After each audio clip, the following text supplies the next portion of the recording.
জামাতকে নিয়ে কঠিন মন্তব্য করেছেন, তুলোধনা করেছেন বিএনপির স্থায়ী কমিটির সদস্য সালাউদ্দিন আহমেদ। তিনি বলছেন, জামাত এদেশে ঐক্য নষ্ট করতে চায়, জামাত এদেশে অশান্তি বিশৃঙ্খলা তৈরি করতে চায়। তিনি আজকে একটি সেমিনারে এসব মন্তব্য করেছেন। দর্শক, জামাত পিআর ইলেকশন চাই, বিএনপি সেটা কখনোই চায় না।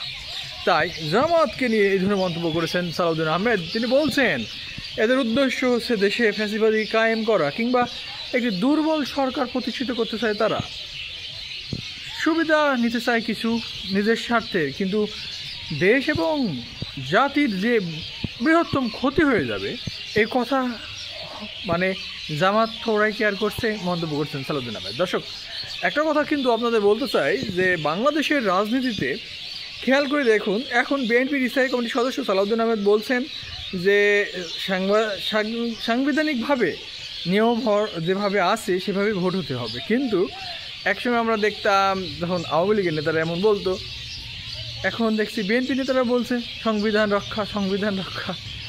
আর জামাত ইসলামী একদমই করছে। এই যখন পরিস্থিতি দেখা যাক ফেব্রুয়ারিতে যে ইলেকশনের ব্যাপারে সরকার মানে একদম কঠোর বক্তব্য দিচ্ছে, আগামী দিনে এই পরিস্থিতি কোন দিকে মোড় নেয়।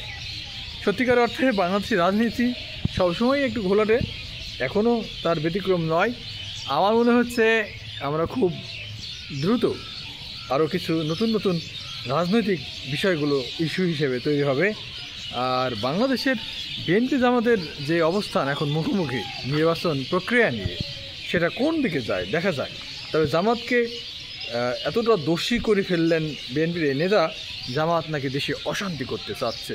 তাহলে কি জামাত আওয়ামী লীগকে পুনর্বাসন করতে চাচ্ছে এই সুযোগে? দেখাবে নতুন ভিডিওতে। লাইক কমেন্ট শেয়ার করতে ভুলবেন না। ভালো থাকবেন। আর যারা চ্যানেলে নতুন এসেছেন অবশ্যই সাবস্ক্রাইব করে দিবেন বন্ধুরা।